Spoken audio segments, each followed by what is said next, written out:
clipping at all. No clipping. And that's up really loud. Clean audio.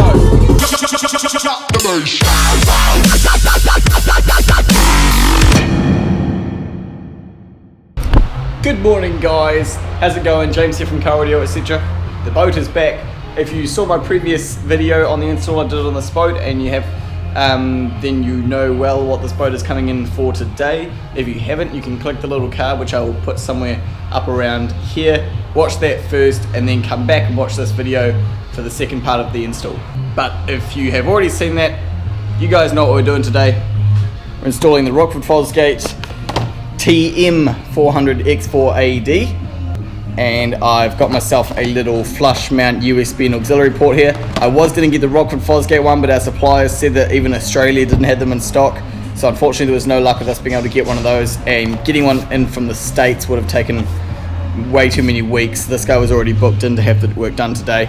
So if you don't know what this amp is, you may be aware of the Rockford Fosgate T400X4AD. Does 100 watts by 4 RMS, and it's a really great amp. I've installed quite a few of them, I love them, but this one here is the TM, so this is the marine grade one.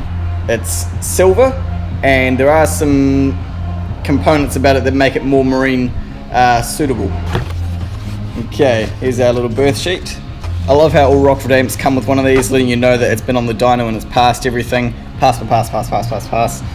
Total RMS power 534 watts. That's really good. That's more than 100 watts per channel, so nicely done, Rockford. I might just sit you guys on your legs. Okay. There we go. Ooh, man, that's really nice finish. I love it. That's great. Fans at both ends, yeah, at this end, and then this end here is the intake, I think. Comes with these little looms here, so these are RCA inputs and speaker wire outputs which plug in at each end, and then this is the power connector here which also just unplugs like, whoops, like that. Really nice amp. On the control panel, if you haven't seen one of these before, we've got the input level for front and rear, basically the gain. We've got the punch EQ, I think is what they use in these, or they might call it power EQ, I'm not sure. Min and max. Basically what that does is the more you turn it up, the more it applies like a smiley face curve to the EQ graph, i.e. more bass and more treble. And then you've got 2-channel and 4-channel input switch. You've got a front filter and a rear filter, which you can set to low pass, all pass, or high pass at both ends, and then obviously the frequency adjustment. Down here we've got a little LED indicator for power. Up here, the very top LED, this one here is an in-clipping indicator. So when you're tuning these, you can put a signal through it and turn it all the way up to the point where it displays on the amp as clipping. Turn it down a notch, and then you can start turning your gains all the way up to just before these output clipping meters start showing up as well. Really nice amp. On the back here, like, it's quite nicely printed on this piece of plastic, a little bit of a wiring diagram, and then here's a little chart telling you what to look for when you're on the clipping meters when you're testing signals or music or whatever it is. So yeah, really nice amp. If you're having trouble remembering what I did to this boat last time it was here, I installed 2 sets of these Rockford Fosgate 8-inch coaxial speakers, one set in the back, one set in the front in the bow, and I installed this Rockford Fosgate PMX2 Bluetooth radio source unit thing, and obviously the amplifier. So at the moment the speakers are just running straight off the head unit, and it actually sounds pretty decent. I highly recommend you check out the previous video if you haven't seen it to see how awesome they sounded just off this unit, but we're going to make them even louder and attach that amp to it. So the good thing is I've already done most of the wiring that I need to do up here. I just need to change around some of the speaker wires, install some RCAs, and run a couple of quick little power leads to the amp, mount it, and then also flush mount that USB port somewhere. And yeah, it's hopefully going to be a nice quick job, but I am going to take my time with it and be careful. So I just want to check that all the speakers and everything is still working. This seat just lifts up out from behind the canopy thing here. battery isolator needs to be turned on. There we go. And then I wired this unit up to the switch up here for accessory, which he's already got in the on position, I think.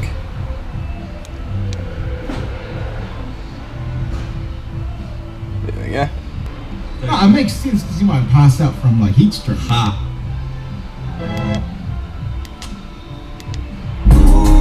Jeez! Good bass.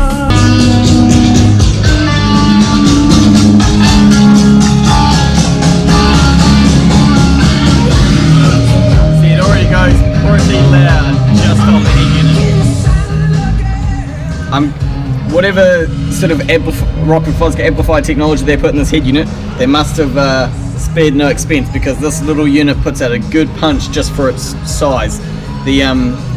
The chassis of this unit on the back of it, you can't see it, but there's a little circular heat sink, and it's about the size of, I'd say, like it's pretty much the same size as like a 330ml can of drink, about half the depth though. Actually, there, you can see it. So there's all my wiring. I need to change some of this around, and I'm going to mount the amplifier up there, I'd say, somewhere.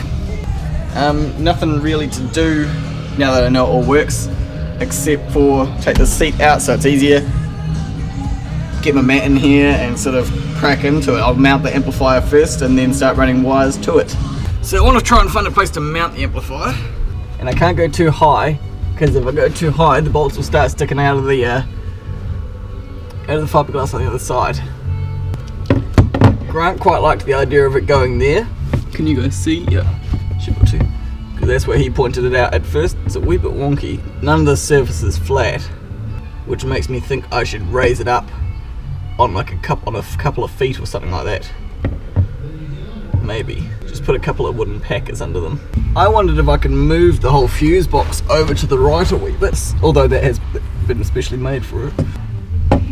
Yeah, I just don't like the idea of, because this could go way up in there, and then that could move over to there or something. So if I go there, I want it as high as possible, so if I go there, its lowest point is there, but if I go this way, it goes down lower. So definitely it's going to be better off going that way than it is like that, because I don't want anyone kicking it or anything like that, obviously. So I think it's going to have to be like that, over to the left hand side. That's the speaker side and power side there, and that's the RCA side, and the RCAs can just duck out and into here. One thing I could do is build a little plate for this to sit on, to screw to or bolt to or something like that, and then screw through. So the little screws go through these into a little piece of wood, but then that piece of wood has screws coming through, like say here and here, into these points where they're not going to be seen on the other side. That might be a good idea. If those RCAs maybe, because they do stick out a wee bit, just need to try and fold them as best as I can. They can just come straight up, just come out like that. In fact, if I build a piece of wood, it could go up even higher. Now there's an idea. Maybe I could even secure it to that point and then have just this side on a foot to raise it up. I reckon that's a good idea. Power wires can quickly duck out of here and up to the head unit. Well, obviously the power supply is literally right here, and the remote wire can just go back underneath into the RCAs up to the head unit. That seems like a good idea to me. And floating is good as well, because it means even more air circulates around it. What I think I might do is unscrew those 4 screws you can see there that are holding the cushion in front of it on, because I need to know how far those are from the edge of the cushion itself. This screw is all wonky. Well done, whoever installed this, it's all wonky ass.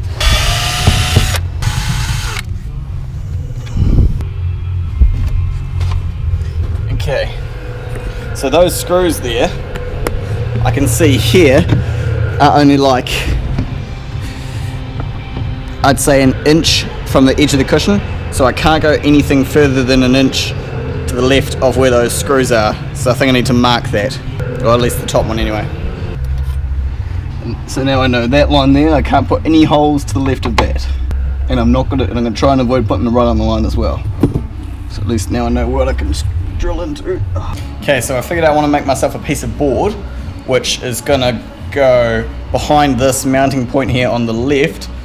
And I think I'm going to make it just make it like fit the profile of there, all the way down the center to maybe just before the line here, just for the sake of it being all nice in one big piece. And depth wise, I think what I want is about 12mm.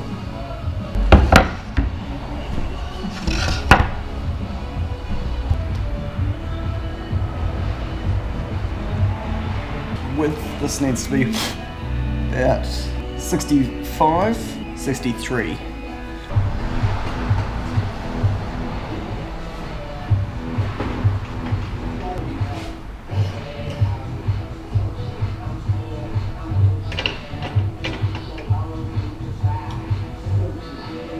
There we go.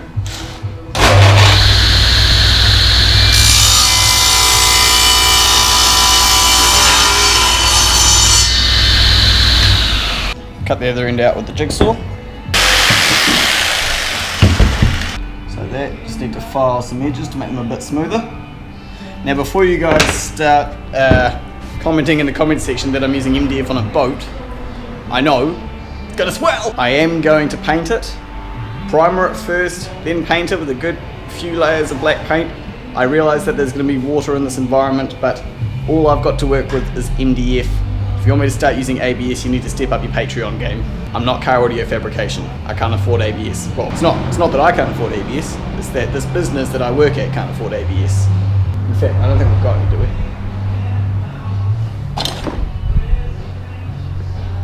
we? Ooh. You guys might be in luck. I just found a piece of ABS. But can he use it? I think he can. You guys are in luck.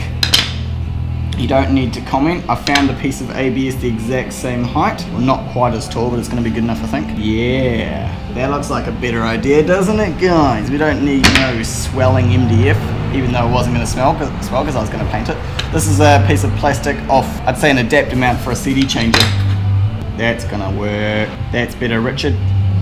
And it's even got flush mount holes here for screws and stuff, so that's cool. Right, let's even the center hole here. I could probably use a little M4. Oh, sounds like a plan, Richard. That's gonna work, lads. Now, getting this in the right position is the hard part. I think what I should do, put some sticky tape on the back of here, mount that to there, put it in position, unmount it, and hopefully that'll be stuck in the right position. Okay, some sticky stuff. I need to mount this to here. I have here a M4 bolt thing, which I got off the back of the PMX2 when I did the install, which is stainless steel, so I'm going to use this if I can. Just need to know how long I need to cut it. I'll mark this. There we go. So now there's guillotine.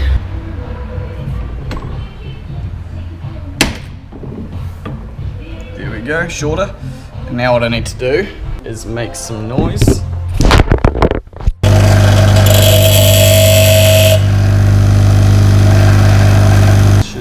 Thread onto here, hopefully. Yep, all good. Now, I think I'm going to have to use a regular non-stainless steel nut because I haven't got any stainless steel nuts that don't have the flange on them. I've only got the flangey ones. Okay, so they're not stainless steel, but I do have some anodized ones, and they should be alright, I think. So I'm going to put an anodized washer under there. Does this anodized washer fit in here? No, it doesn't. Okay, so we're just going to go for just the washer, just the nut, I mean. And now, screwdriver? Not that, what am I doing? Okay, so there we go, got my piece of ABS mounted in place. It's coming up a wee bit warpy out like that. I think this plastic must not be dead flat with the amplifier, but that's okay, it'll fix itself. One thing I do need to do now is, because if I just go stick this on and then screw it on or whatever, that nut's going to come loose. So what I need to do is secure that nut in there first. So I'm going to use some super glue, I think.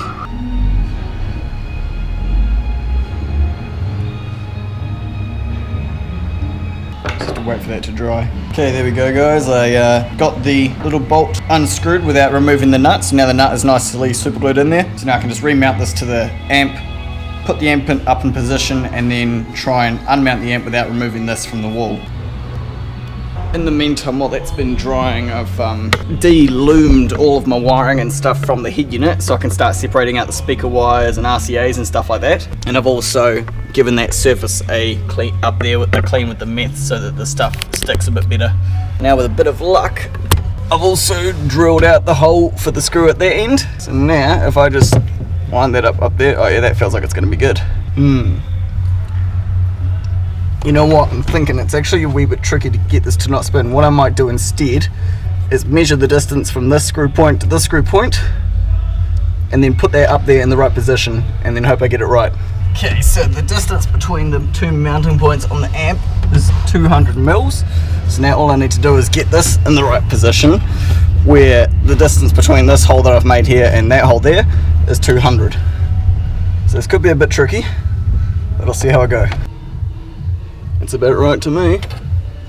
So now I can drill out those two holes and mount them with these.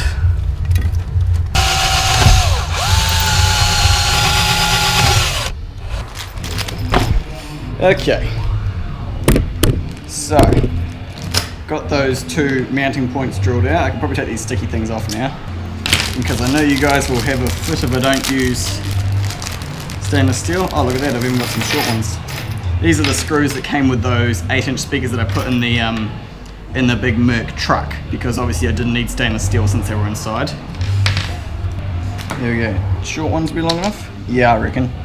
Use a couple of these nice short little ones to go through these mounting points like that, and then the sticky at the end. Okay, I do need a little bit that comes with it. There we go. Okay, so what I need to do is take all the sticky peely things off. Hopefully I've got this in the right place.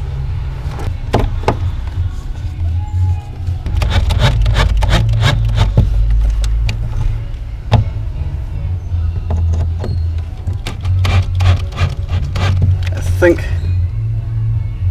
oh bugger, okay, I need some washers.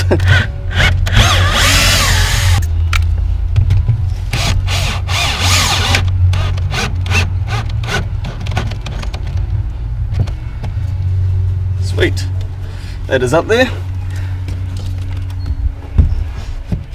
Definitely not going anywhere. Now the trick is going to be getting the amp up there, I think. Okay, so on the right hand side we're going to have a stainless steel screw and an anodized washer, and then on the left hand side we've got that little bolt thing I made with a spring washer and then an anodized washer, and then through and into the nut. Okay, can I get this in?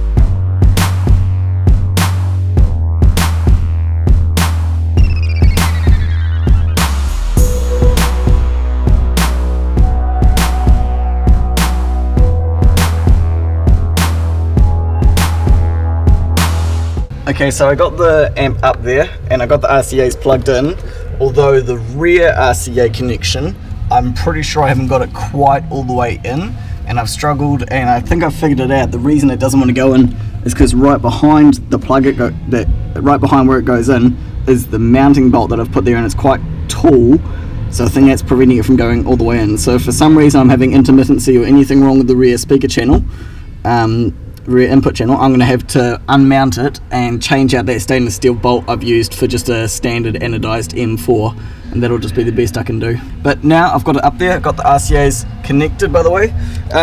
Fortunately I managed to have in my spare stuff box like these little, how long are these, like 15 centimeter RCAs, like half a foot RCAs, so that's great because it means I don't have to bundle up any extra, you know, like 1 meter RCAs going anywhere, so I can just have a nice simple loop going straight from the unit to the amp, and that'll get tucked up in the corner there. So now I just need to I just need to make up a little power wire going from here to this fuse point, a ground wire going from the ground point over to here where the ground is, and the remote wire I'm going to use this one, this thick 15 amp one here, which I originally wired in for the head unit's permanent supply, but then I found out the head unit doesn't need a permanent power supply, so I mean that wire's already run, so I'm just going to use that for the remote and then connect on to it here. And also I've got the speaker wires all here. What I need to do is get the speaker wire looms, plug them in, see how far they go, and then like run these speaker wires to there, chop them and solder them up, and yeah.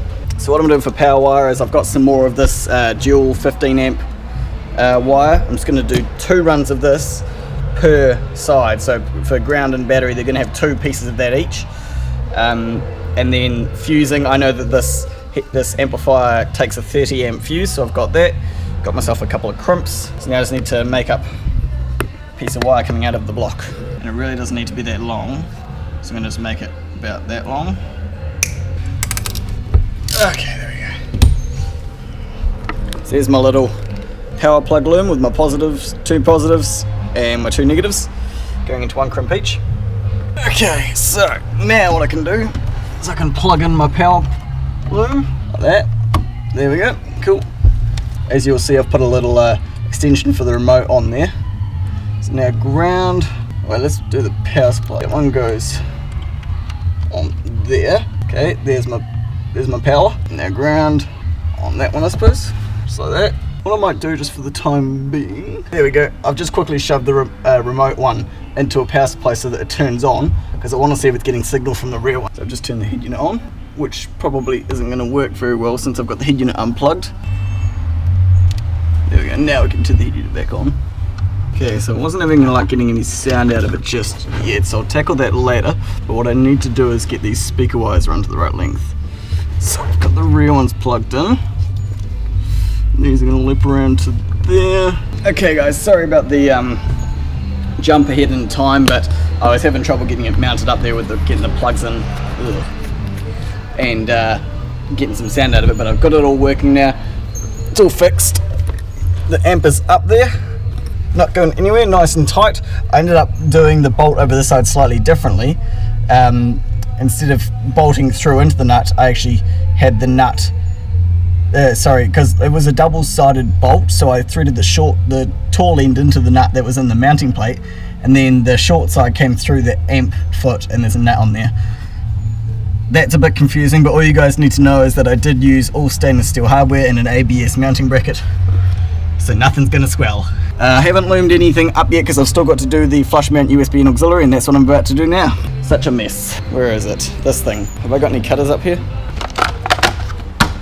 Okay, so I personally think the best place to mount it would have been like over here, but getting the wires all the way around the front there is an absolute mission, especially for USB, because that's even more wires to have to run. I would have to cut these and extend it out, but that would void the warranty. So I'm thinking, maybe in there, I don't know. Need a flat surface. Where's the best place for this? Maybe here somewhere? There's enough room behind it. Yeah, no. Okay, I figured out what I'm going to do. I am going to put it over here on the right hand side here. That seems like the best place to me. It's the most logical, because this is where you would have your phone or anything like that. There's just no good spots over here. I did think maybe up here by the cup holder, but it was all just getting a wee bit too cluttery. So I do have to extend those wires out. So what I'm going to do is, where is it? These RCAs here that you see are going to that auxiliary port, which I extended out when I did the stereo install. So I'm going to de-loom them, pull them all the way back out, and see how long the wire needs to be to go all the way down and around and up to here. And then I've got some wire over on the bench there.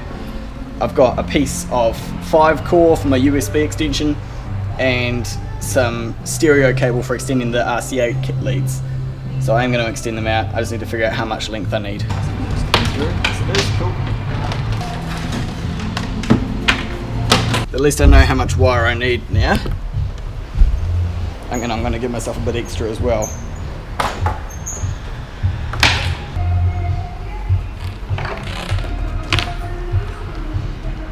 There we go. So all of this has to splice into this, probably somewhere.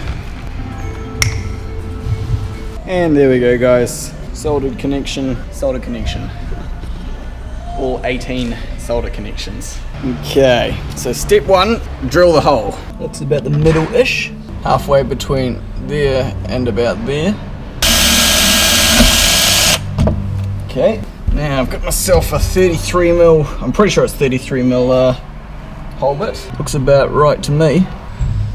No, you guys can't see it, but right here, this bar is like right in the way of the drill. Once I get in a bit, that should change. There we go, now we can go straight.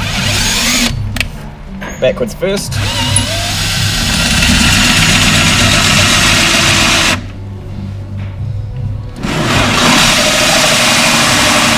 Move my phone out of there before it gets all dusty. Okay.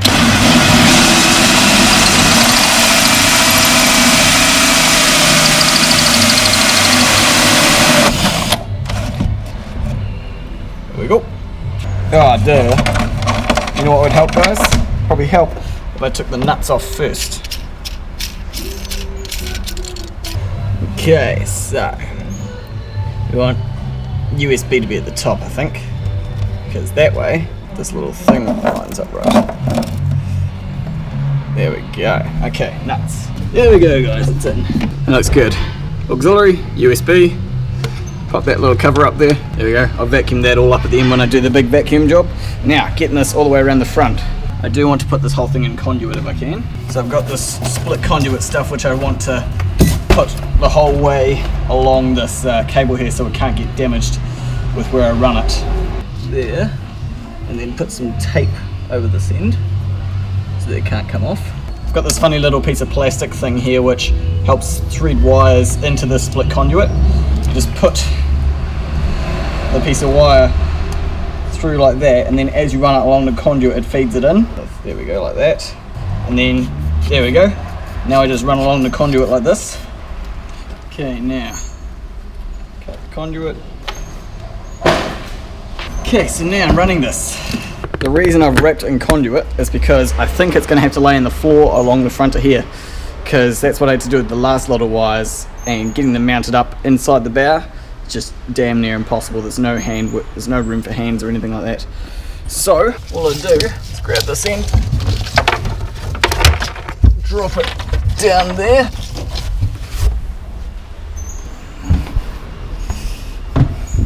and grab it here.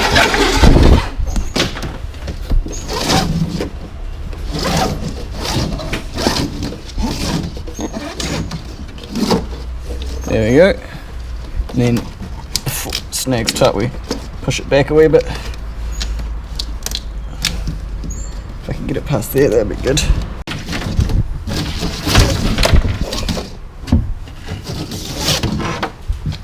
Okay, so I've managed to get that poked down in that corner there, just like that. And then I just kind of do my best to tuck this as tightly as I can around like that.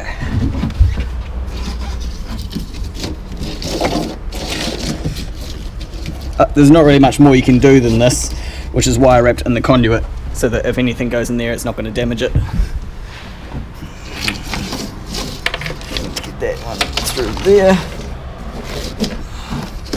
And then on the other side we should be able to grab it, I think. Yeah, I feel it. There we go. Let's go back like that. Tuck, and then put some of that back so they can go down through there. Cool, that's all tucked away. I can put these back in there.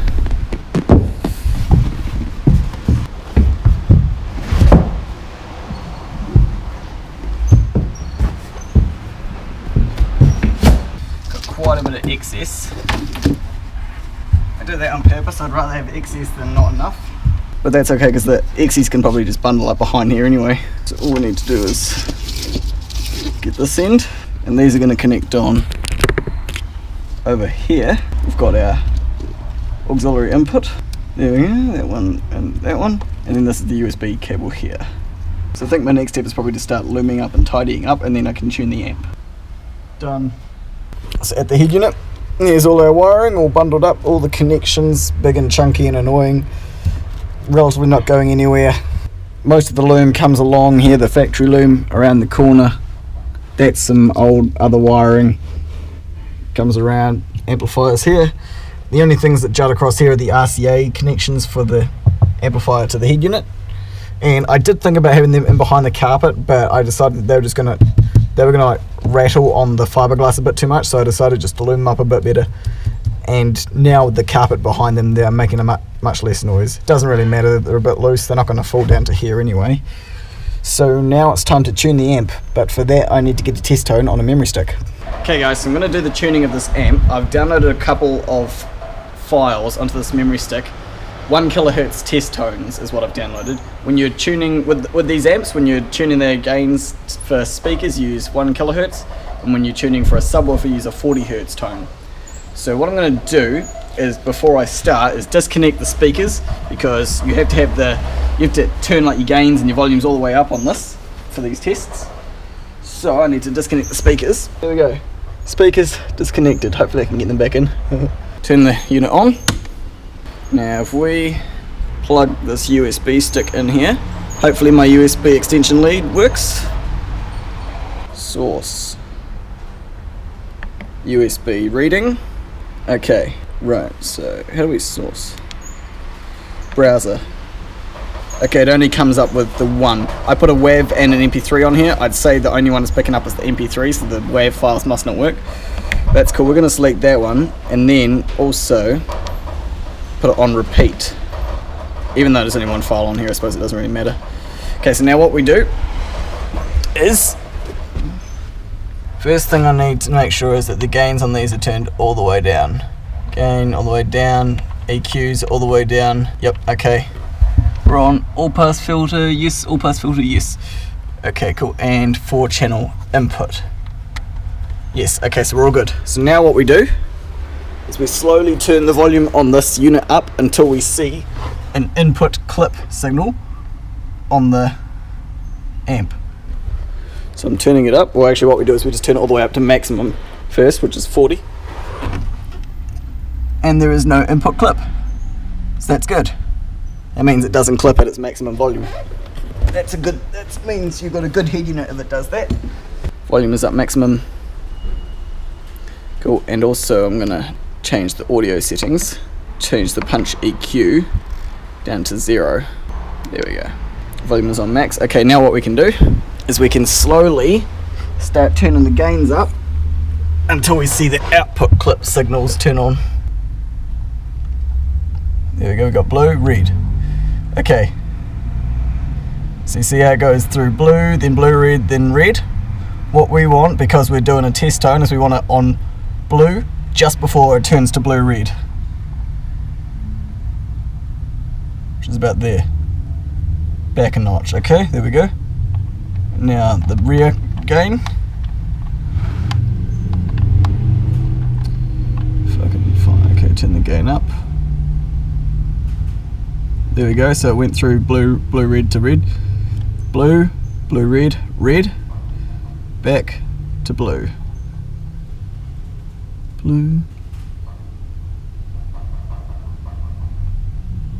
There we go. So now what we have is the gains set at a volume where even with the stereo on its maximum volume, no output clipping occurs. And that's Rockford Fosgate's clean technology, is what they call it. C-L-E-A-N-E, or C-L-E-A-N, stands for something, I'm not sure. Anyway, we're all set to go now. So what I can do is take that test tone out and plug the speakers back in and play some music, and the amp gains are set.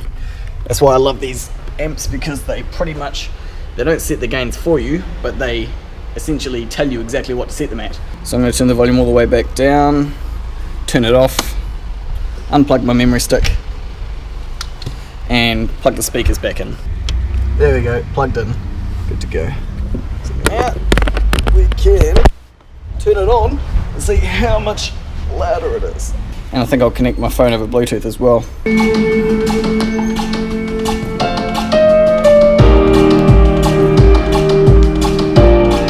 Now I can turn the punch EQ back up a wee bit as well.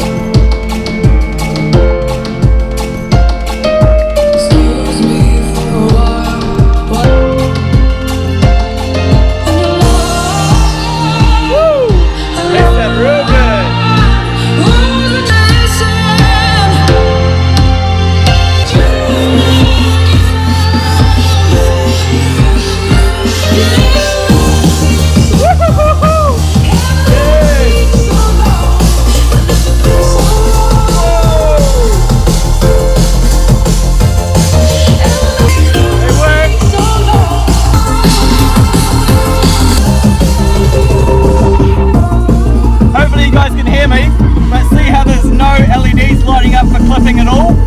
No clipping. And that's up really loud. No clipping. Which means clean audio. Fucking hell. That's so loud.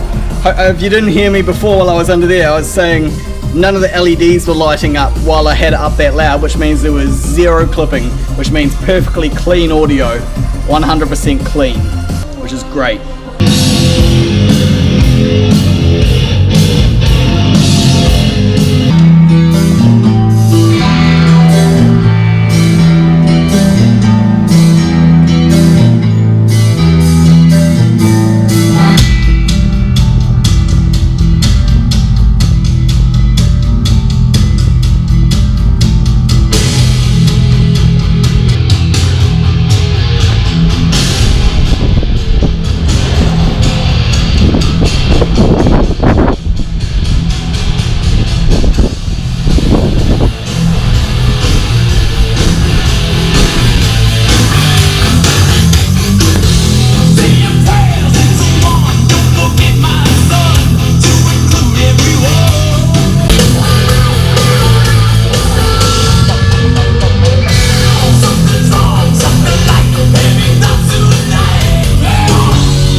We better turn it down, Grant has to use the phone.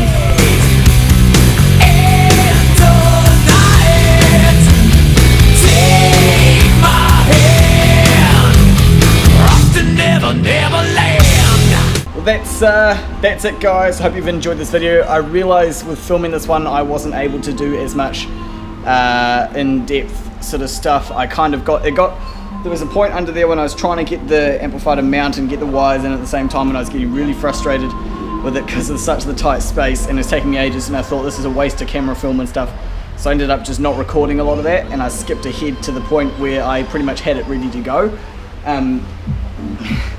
This is really embarrassing, but the reason I was having trouble, I was getting no sound out of the amp whatsoever, no matter what I did, and so and this is actually a problem I had come across before with the non-marine version of this amp, but I had forgotten about it.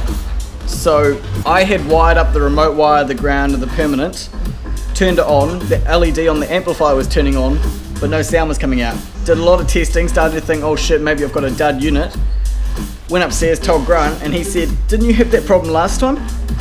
You have to make sure that the fuse is in line with the power supply, because the LED for power on these amps will turn on if you have a remote wire, but not a permanent power supply. So this is the second time I've installed one of these amps, wired it all up, and then forgotten to put in the main power fuse, tried to turn it on and been like, what the fuck? So came back down here, looked under, oh yeah, I haven't put the fuse in yet. So I put the 30 amp fuse in and everything was good from there on. So that's my fuck up of the day. But anyway, yeah, I'm real stoked with what I got done, how I got the amplifier mounted. I took all of you guys screaming at your screen, don't use MDF, I took your advice. Found a bit of plastic, use stainless steel hardware, it's all marine grade, it's not gonna swell or twist. And I don't know if you guys can hear it through this camera, like obviously the GoPros have a pretty basic mic in them. It sounds so fucking good in here. Honestly, like these speakers make me want to put these 8s in my Legacy. I don't know how to do that, but like they sound so good. The amount of bass that's coming out of them. I think the system in here is definitely better suited for electronic music with nice clean bass and clean treble. On rock music I find it seems a wee bit lacking in the sort of the bass hit section, and that is obviously because none of these speakers are in sealed enclosures. So I'd say this, if you imagine the spectrum of this system, it would definitely have a lot of low end, not much mid bass, but then a lot of mid and treble, so there's a lacking in the mid bass section, and that's just because I don't have any sealed enclosures in here, but that's as good as it's going to get. But it sounds, that doesn't matter though, because on pretty much every other song it sounds so amazing in here, and yeah, it goes way louder now. I've got the gains set to about 60%, I'd say. That's what the amplifier told me to do. You guys saw as I tuned it, you wait for the LED to turn on to clipping mode or off, and then you go back a notch so that there's absolutely no clipping whatsoever. I haven't got the punch EQ or the filters on the amplifier turned on at all. They're just both off and on flat. Well, the filters are off, the EQ on the amp is on flat, but I have got the punch EQ turned up to about 6 out of 12 on the head unit, and that seems to increase the bass and the treble a wee bit, make it sound a bit more crisp. So yeah, that's it for this video guys, and probably it for this boat, unless he comes back for a battery, which I'm going to recommend. Hopefully we get to put a new battery in this at some point, a second battery. But yeah, that's it for me guys. I hope you've enjoyed this video. Choose to be happy, and I'll catch you in my next video.